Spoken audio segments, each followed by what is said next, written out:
Hello students of class 12 digital বর্তনী অধ্যায়ে আমরা মৌলিক গেট এবং সার্বজনীন গেট নিয়ে যে আলোচনাগুলো সেগুলো সম্পূর্ণ করে ফেলেছি।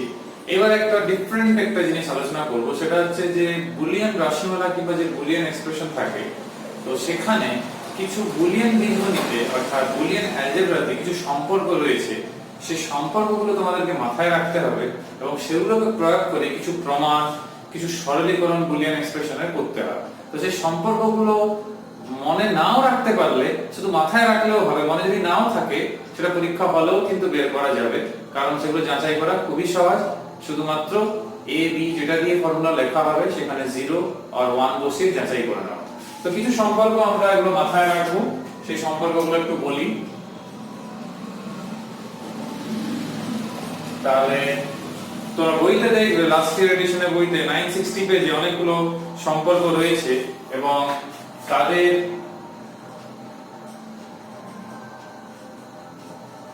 সত্যতা যাচাই করতে হবে।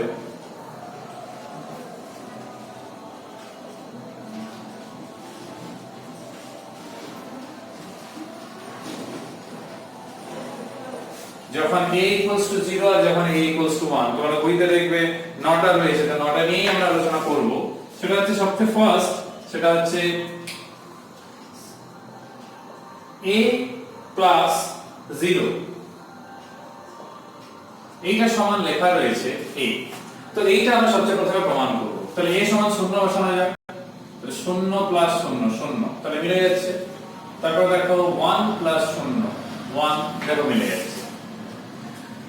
নেক্সট a + 1 = 1, এটাকে অনেকে 1 + a = 1 ও বলে। তো এটা কিভাবে করব আমরা, যদি 0 বসানো হয়, দেখো 1 হচ্ছে, আবার 1 + 1 করলে 1 হচ্ছে, তাহলে সম্পর্ক সঠিক রয়েছে।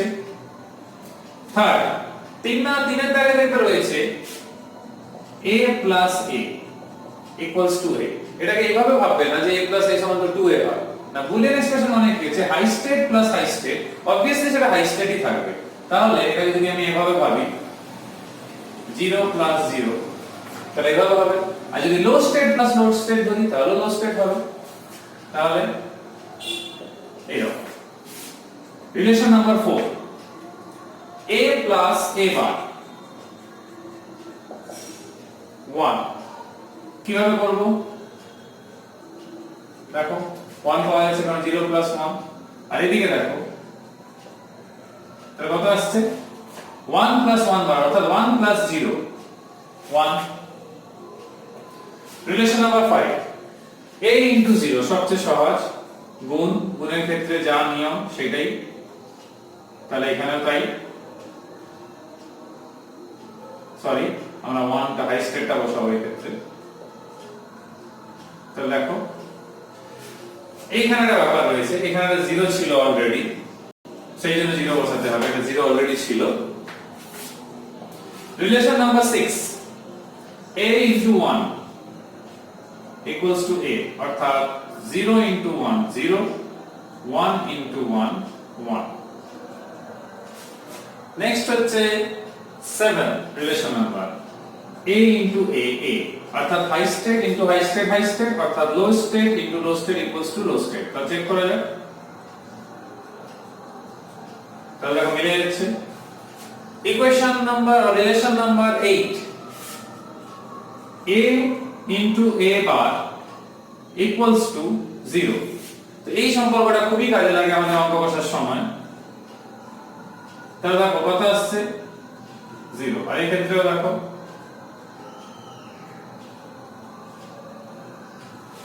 অলওয়েজ 0 কিন্তু থাকছে, এটা খুবই ইম্পর্টেন্ট রিলেশনশিপ। এটা রিলেশন নাম্বার 9, a ডাবল বার আছে, কি লেখা আছে a, তা চেক করা যাক। 0 ডাবল বার, অর্থাৎ 1 বার, অর্থাৎ সেই 0। এদিকে করা যাক 0 বার 1।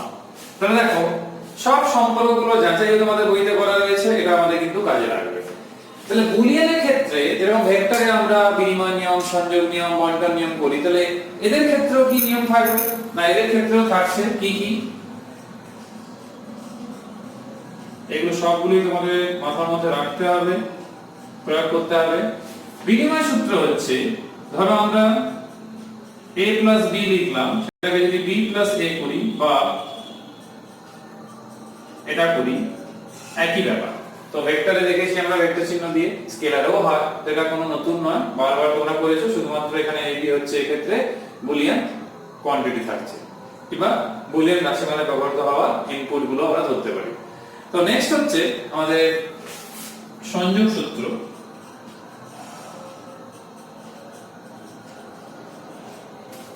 তো সংযোগ সূত্রতে যেটা হয় সেটা হচ্ছে এরকম, আমরা বইতে দেখে তিনটে ইনপুটের কথা বলা হয়েছে।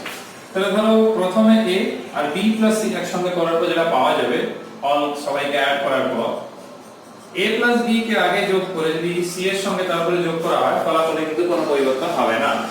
তো এই জিনিসটাই দেখবে তোমাদের বইতেও বলা রয়েছে। এটা আমরা গুণের ক্ষেত্রেও করতে পারি এইভাবে, এটা তোমরা ভেক্টরেও দেখেছো। এই জিনিসটা দেখবে তোমাদের বইতেও রয়েছে, তো এটা মাথায় রাখবে। নেক্সট হচ্ছে আমাদের ডিস্ট্রিবিউশন ল, যেটা কি নিয়ম, সেটা হচ্ছে কি না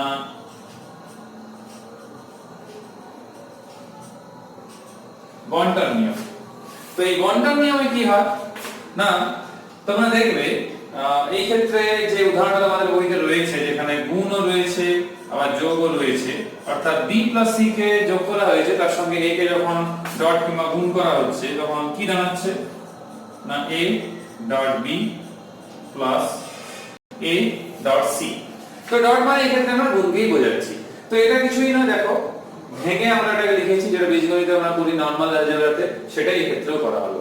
তো এই সব যে সম্পর্কগুলো তোমরা জানলে আর যে শেষে যে তিনটে সূত্র জানলে তোমরা, এইগুলোকে মনের মধ্যে ভালো করে মাথায় রেখে এইগুলোকে প্রয়োগ করতে হবে বিভিন্ন জায়গাতে। প্রমাণ আকারে লাগতে পারে, সরলীকরণ করতে গেলে লাগতে পারে, যেটা আমরা দেখবো এখন সেটা লাগবে। তো এইগুলোকে মাথায় রেখো। আমরা এখন যেটা আলোচনা করব সেটা হচ্ছে খুব গুরুত্বপূর্ণ একটা জিনিস পরীক্ষার দিক থেকে বলতে গেলে, সেটা হচ্ছে কিভাবে আমরা কোনো সত্য সারণী দেখে বুলিয়ান সমীকরণ কিংবা বীজগাণিতিক সমীকরণ গঠন করতে পারবো। এটা খুবই ইম্পর্টেন্ট একটা, মানে গুরুত্বপূর্ণ যাকে বলা হবে একটা জিনিস। কি রকম না, সাপোজ একটা সত্য সারণী সাপোজ একটা দেওয়া রয়েছে, এরকম একটা দেওয়া রয়েছে a b r y, এরকম দেওয়া রয়েছে। এই সত্য সারণীতে যে মানগুলো রয়েছে সেই মানগুলো বলি, যেরকম বইতে দেওয়া রয়েছে ওটাই উদাহরণ দিচ্ছি। 0 0 1 0 1 0 1 1 আর 1 1 0। তো দেখে হয়তো তোমাদের এটা মনে হচ্ছে অর গেট, কিন্তু এটা অর গেট নয়। অর গেট হলে এটা কিন্তু 1 হতো, এটা নেই, কিন্তু এটা অর গেট নয়, কিন্তু এটা অন্য কোনো গেট। এইবারে যখন কিছু বলা থাকবে না, শুধুমাত্র সত্য সারণী দেওয়া থাকবে, সেখান থেকে তোমরা কিভাবে বুলিয়ান এক্সপ্রেশন কিংবা বুলিয়ান বীজগাণিতিক রাশিমালাটা, যেরকম অর গেটের ক্ষেত্রে y a plus b, and গেটের ক্ষেত্রে y a and b, তো এই সম্পর্কটা কি করে লিখবো? তো তোমাদেরকে বলে রাখি, আপাতত সিলেবাসে তো অত ডিটেইলসে নেই, তো তোমরা কলেজে পড়লে কিংবা ফিজিক্স নিয়ে যদি পড়ে কোনো ফার্দার মেজর স্টাডি করো তখন লাগবে। তো আপাতত বলে রাখি, এই বুলিয়ান রাশিমালা লেখার দুটো নিয়ম হয়, একটা হয় পিওএস, একটা এসওপি। পিওএস মানে হচ্ছে প্রোডাক্ট অফ সাম কিংবা সামস, ওটা সামই বলা হয়, যতগুলো থাকে পরপর লিখে নেওয়া হয়। আর এটা হচ্ছে সাম অফ প্রোডাক্ট। সবচেয়ে যেটা আমরা করব, যেটা আমাদের সিলেবাসে রয়েছে, সেটা হচ্ছে এসওপি, অর্থাৎ সাম অফ প্রোডাক্ট। নিয়ম কি? তোমরা সত্য সারণী দেখবে, সে দুটো ইনপুট বলা হোক কি চারটে ইনপুট কি তিনটে ইনপুট হোক, আমাদের ক্লাস 12 এর সিলেবাস অনুসারে তিনটে বেশি ইনপুটে থাকবে না প্রশ্ন। তাদের এই আউটপুটে কোথায় হাই স্টেট রয়েছে, আমি পজিটিভ লজিকটাই ধরছি, সেইগুলোকে মাথায় রাখা কিংবা খেয়াল রাখা। দেখো এই দুটো স্টেটেই কিন্তু হাই আছে, বাকিগুলোতে কিন্তু লো আছে, তো সেগুলো বাদ দিয়ে দাও। তাহলে প্রথম সারি আর চতুর্থ সারি বাদ পড়ে গেল। থাকলো কি না দ্বিতীয় এবং তৃতীয় সারি। লেখার সময় এটা মাথায় রাখতে হবে, আউটপুটকে আমরা y দিয়ে লিখি। দ্বিতীয় সারিতে দেখো a আছে ভ্যালু কত 1, তাহলে অলরেডি হাই আছে, তাহলে আগে হাই করতে হবে না। কিন্তু b আছে 0, কি করলে সেটা হাই হবে? না উল্টে দিলে কিংবা কমপ্লিমেন্ট করে দিলে কিংবা ইনভার্ট করে দিলে, যেটা নট গেটে হয়। প্লাস কেন? সাম অফ প্রোডাক্ট, প্রোডাক্ট হয়ে গেছে তো গুণ হয়ে গেছে, সাম মানে যোগ। থার্ড রোতে দেখো a হচ্ছে 0, তাহলে হাই স্টেট কি হবে? a বার, আর b অলরেডি হাই রয়েছে, তাহলে শুধুমাত্র b। এইটা কিন্তু দেখো or gate, and gate, not গেটের মতো নয়, এটা একটা নতুন গেট। এই গেট যেটা আমরা লিখলাম একে বলা হয় কি? এক্সক্লুসিভ অর গেট বা এক্স অর কিংবা জর গেট। জর গেট বলা হয় কিন্তু অ্যাকচুয়ালি এক্স অর গেট, অর্থাৎ এক্সক্লুসিভ অর গেট। এই রকম গেট ব্যবহার কিন্তু সুইচ আকারে আমাদের বাড়িতে গুলোতেই থাকে। ভেবে দেখো, একটাই ফ্যান কি একটাই লাইটের দুটো সুইচ থাকে, অনেকে তাকে বলে টু ওয়ে সুইচ। সিঁড়ি ঘরে সবচেয়ে বেশি ভালো দেখা যায়, বেডরুমেও দেখতে পাওয়া যায় যে কি না, সিঁড়িতে ওঠার সময় সুইচটা অন করা হলো, লাইট জ্বললো, উপরে যখন পৌঁছালো তখন গিয়ে ব্যক্তিটি সুইচটাকে অফ করলো, লাইটটা কিন্তু বন্ধ হয়ে গেল। তাহলে নিচে একটা সুইচ, উপরে একটা সুইচ। কিন্তু লক্ষ্য করে দেখবে কি ব্যাপার থাকে, দুটোই সুইচ, নিচটা উপরটা যদি দুটো সুইচ যদি অফ অবস্থায় থাকে তাহলেও কিন্তু আলো কি ফ্যান চলে না কিংবা অন হয় না বর্তনীটা। আর দুটোই যদি অন অবস্থায় থাকে তখনও কিন্তু আলো জ্বলে না কিংবা ফ্যানটা চলে না। কখন হয় সেটা সম্ভব? যখন একটা অন আর একটা অফ অবস্থায় থাকবে, তখনই হবে। বেড সুইচ গুলোতেও আমরা এটা দেখতে পাই, কি না হয়তো কেউ পড়ছিল, কিছু করছিল, সেদিকে আলো জ্বলছে, তারপর সে বেডে এলো, এইদিকে একটা সুইচ অফ করলো, লাইটটা অফ হয়ে গেল। তাহলে এই জিনিসটা এই এক্সঅর কিংবা এক্সক্লুসিভ অর গেটেরই একটা উদাহরণ। এবারে প্রশ্ন হচ্ছে, এই যে আমরা পড়লাম যেটা তোমাদের বইতেও রয়েছে, তো এই আউটপুটটা দেখে যদি আমি বর্তনী অঙ্কন করি কেমন হবে? তার জন্য যেটা সবচেয়ে প্রথমে কাজ করতে হবে সেটা হচ্ছে আমাদেরকে একটা, দেখতেই পাচ্ছ এখানে একটা অ্যান্ড গেট আছে, একটা অর গেট আছে, আর দুটো নট গেটও আছে। তাই এই জন্য দেখবে বইতেও তাই এটা করা রয়েছে, এ বলে একটা ইনপুট নেওয়া হয়েছে আর বি বলে একটা ইনপুট নেওয়া হয়েছে। এই ইনপুট গুলো থেকে যখন এ বি বার যেহেতু রয়েছে, তাহলে আমাদের প্রথমে একটা অ্যান্ড গেটের কথা ভাবি আমি।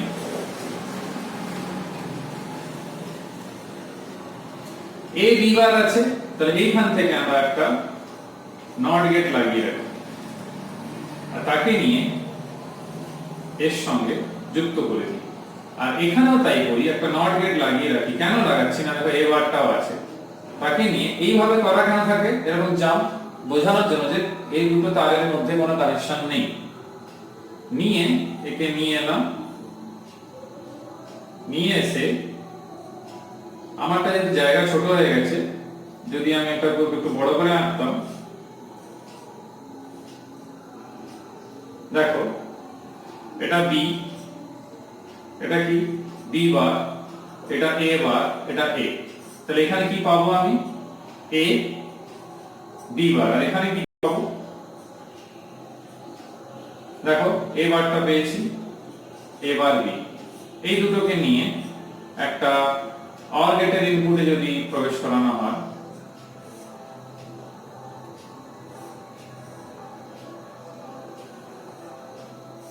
কি পাবো? যোগ হয়ে যাবে। তো বইটাও দেখতে পারো এই জিনিসটাই কিন্তু করা রয়েছে, শুধু আঁকার পদ্ধতি আলাদা কিন্তু জিনিসটা কিন্তু সেই একই থাকছে। এটা হচ্ছে একটা এক্সক্লুসিভ অর গেটের উদাহরণ। এবার প্রশ্ন হচ্ছে, এটা তো একটা এরকম আলাদা ধরলাম, এরকম বললাম, তাহলে কি অ্যান্ড গেট অর গেটের ক্ষেত্রেও কি এরকম হয়? হ্যাঁ, একদমই হয়। আমি একটা ছোট্ট উদাহরণ দিচ্ছি, দেখো অ্যান্ড গেটের ক্ষেত্রে যেটা আমাদের সত্য সারণী ছিল মনে করো, দেখো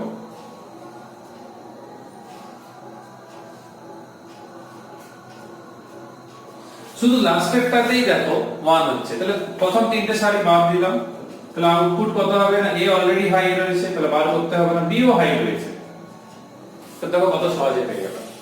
কিন্তু এই একই জিনিস যদি আমরা অর গেটের জন্য করি, তখন দেখো কি প্রবলেমটা আসছে। সাপোজ অর গেটের আমরা সত্য সারণী লিখলাম।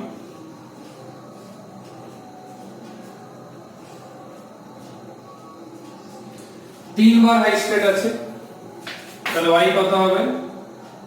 দেখো a হচ্ছে হাই, তাহলে a থাকলো, b কিন্তু লো, তাহলে তাকে হাই করতে হবে। তারপর দেখো a লো, তাকে হাই করতে হবে, b কিন্তু হাই, তাহলে সেম থাকবে। আর শেষে দেখো a b দুটোই হাই, তো সেটা অ্যাজ ইট ইজ রয়ে গেল। কিন্তু আমরা কি জানি অর গেটে হয় এইটা, এটা তো অন্য হয়ে গেল।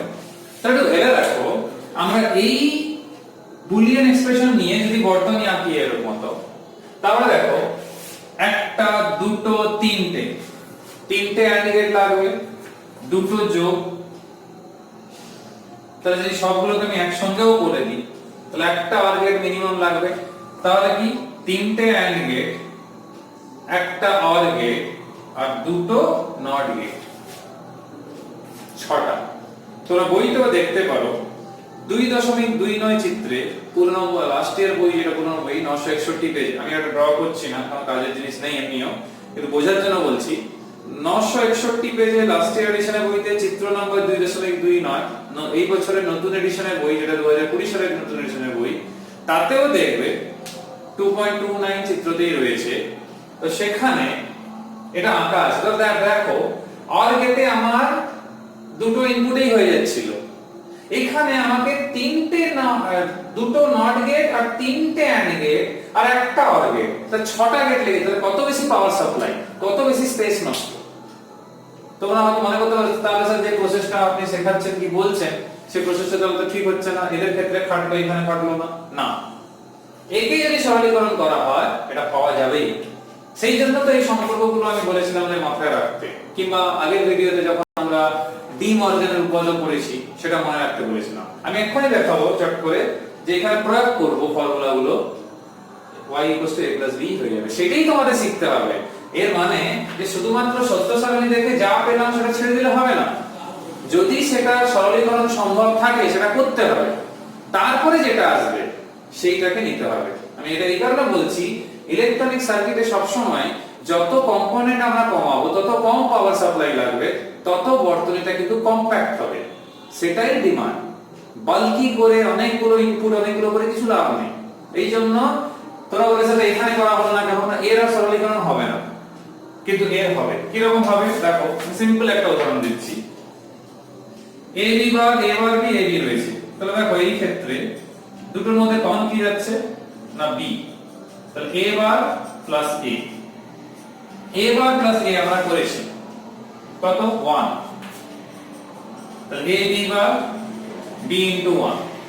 এবার দেখো এই যে 1 আছে, 1 কে আমরা এভাবে লিখতে পারি a plus 1, তাহলে কত আসবে a b bar a b plus b। আবার দেখো এই ক্ষেত্রে a কমন আসছে, তাহলে a কমন হলে কত থাকছে b বার b plus b, b বার plus b। আমি তো a এমনি নাম দিয়েছি, এর জায়গায় b c d e যা খুশি লিখতে পারি, তার মানে কি b plus b বার সেটা কত 1, তাহলে a into 1 plus b, দেখো কি পাওয়া গেল a plus b। তো দেখতে পাচ্ছ পদ্ধতি কিন্তু কোনো ভুল নেই, যার রাশিমালা পাওয়া যাবে যদি সিম্পলিফিকেশন সম্ভব থাকে, সম্পর্কগুলো প্রয়োগ করে সেটা করতে হবে। আমি a জাস্ট ফর एग्जांपल বলেছি, কিংবা বইগুলোতেও তাই বলা থাকে, যখন c হবে তখন c দিয়ে চেঞ্জ করে দেবে, জাস্ট একটা চলরাশির মতো। আমরা যখন অঙ্ক করছি বলছি ধরি অজানা রাশির মান x, কেউ যদি ধরে সেটা y, নো প্রবলেম, কেউ যেটা ধরতে পারে, যা খুশি ধরতে পারে, তো সেটা কিন্তু কোনো রকম কোনো সমস্যা না। প্রয়োগ করলাম, সমাধান করলাম, সেখান থেকে সেই অ্যাজ ইট ইজ বেরিয়ে গেল। যার ক্ষেত্রে সমাধান হচ্ছে না সেই ক্ষেত্রে কিছু করার নেই, সেই ক্ষেত্রে সেটাই রাখতে হবে, সেটাই অঙ্কন করতে হবে। তো তোমাদের প্রশ্ন কেমন না, একটা সত্য সারণী থাকবে, সেখান থেকে একটা কম নম্বরের প্রশ্ন 1 মার্কস হতে পারে কি বুলিয়ান এক্সপ্রেশনটা বের করে দাও, কিংবা বুলিয়ান বীজগাণিতিক রাশিমালাটা নির্ণয় করে দাও, সেটা করে দিলে। যদি 2 মার্কসের কোশ্চেন থাকে কি বেশি যদি থাকে, তখন হবে কি রাশিমালাটা বের করো এবং সেটা অঙ্কন করে দেখাও, তখন তোমরা এঁকে দেবে, যেটা থাকবে সেটা বের করে এঁকে দেবে, তো কোনো সমস্যাই থাকলো না। তো এখানেই আমি আলোচনা শেষ করছি। আমরা অর গেট এন্ড গেটের সারণী থেকে দেখতে পেলাম কিভাবে আসছে, তাহলে এখান থেকে যে y a plus b কিংবা এন্ড এর ক্ষেত্রে যখন লিখেছিলাম তো শুধু এইটুকু এন্ড এ থাকছে,